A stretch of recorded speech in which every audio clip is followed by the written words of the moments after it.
are our own enemies. We are the deadly virus infecting one another.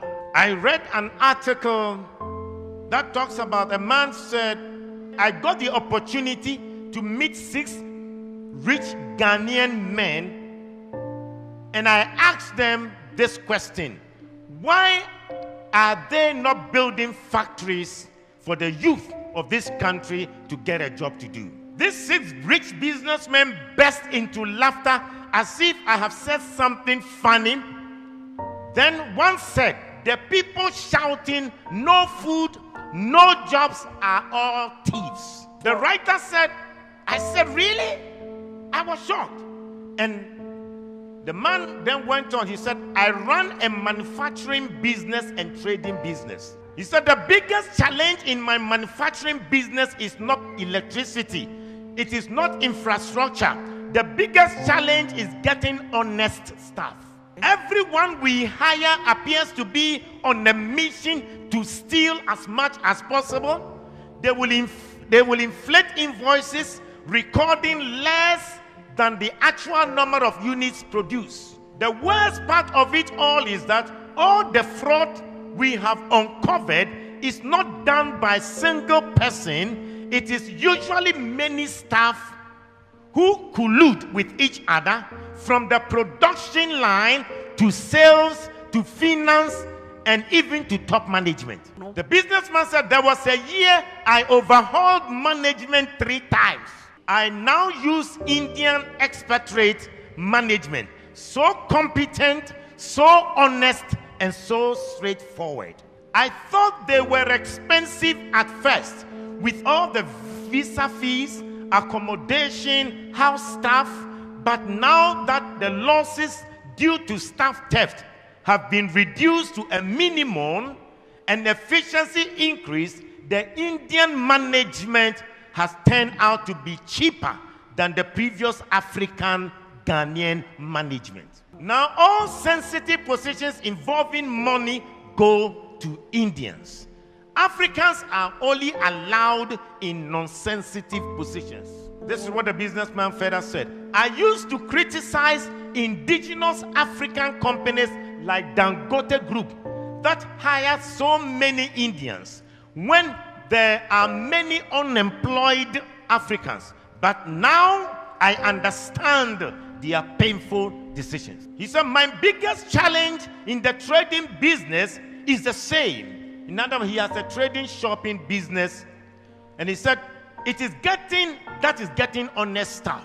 The form of trading occurs in open market and involves staff having access to huge sums of money running into few millions. I know how much I pay to security companies to provide the escort for the staff, not to prevent robbery, but to ensure that the staff will go straight to the bank and will not run away with the money. This money spent on security companies is even enough to be declared as profit. He said we have to spend a CCTV, biometric scanners, and other things that wouldn't be needed if the staff weren't looking for opportunity to steal. He said it got so bad at a point that my own criteria for employing a staff was no longer competence or certificate, but honesty.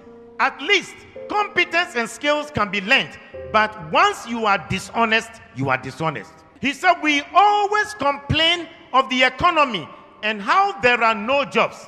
I know people abroad who would have loved to set up job creating businesses in Ghana, but they can't because they can't get a trustworthy person to manage the business. He said, I know people in Ghana with so much money, they want to start factories and other job creating businesses, but they can't because they are occupied elsewhere and they can't get any trustworthy person to run the business. Instead of investing in the real sector and creating jobs, they would rather buy treasury bills and keep their money than opening a business to employ Ghanaians. He said Dangote can open a shop and businesses in every African country in this world.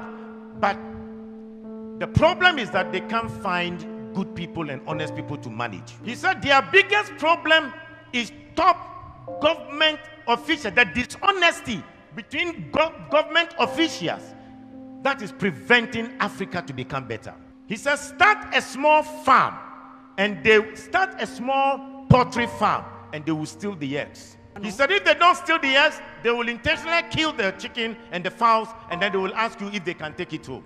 Start an entertainment center or a game center, and then the money will go into the pockets of the workers. He said the day the sales will go very high, that is when the business owner is there himself. He said they forget that they are eating your money, but they are also eating their future. Buy a car and let somebody run it as a taxi, and then they will finish you.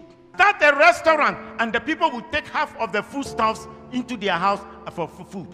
He said even the small business shops, the small kiosks in town, people will still find a way to steal from the shop owners. The worst thing that happens is that they will make this code that that every person eats from where he works. They will justify the stealing. He said, I usually say the reason most Ghanaians haven't stolen billions of money is that they haven't gotten the opportunity. How can a businessman say that he managed his company and the Ghanaians he employed were running down the company? And they would rather prefer Indians to be top managers. And these Indians are managers that they are honest, they are straightforward. The Indians are not Christians, but most companies in Africa have trusted them because they can run their companies very well. 70% of the population are Christians here in Ghana. 17% or 16% are Muslim. You put that together, over 92% of the people in Ghana are religious. So you ask yourself the question, what is the use of going to church? What is the use of their being religious?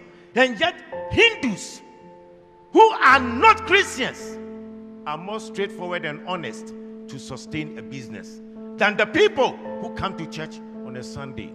We are our own enemies.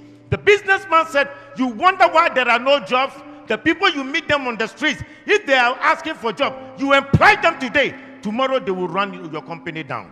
You employ members from your church and they will destroy your business for you. We are the Judases, betraying one another. We are our own enemies. Okuku seku.